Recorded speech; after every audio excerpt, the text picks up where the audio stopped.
So I've been here since the very beginning. I have seen us grow as a small group of people that evolved into 500 people. What I love most about working here is the people and the diversity. I had no background whatsoever in manufacturing. I thought this was temporary till I found something better. Obviously, this was the better. People took me under their wing almost immediately. Here at Monogram Foods, we have mentors that will help people in new positions. You don't ever have to feel like you're alone because someone's always going to be there to help you, guide you through your way.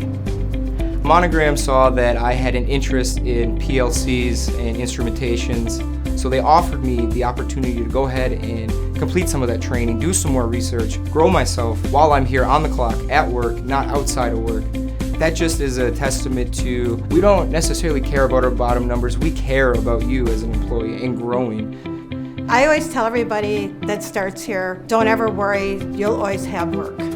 After my son was born, I wanted to be home at night more. Monogram realized, go ahead and do that because we just don't value you as a person, we value you as a father. We value family, and family means a lot to us. Luann promised me that this company is going to give you opportunity to grow, and when that opportunity comes, run with it. As I see it, it's just going to continue, that it's going to be family growing in Monogram Foods as the years go by.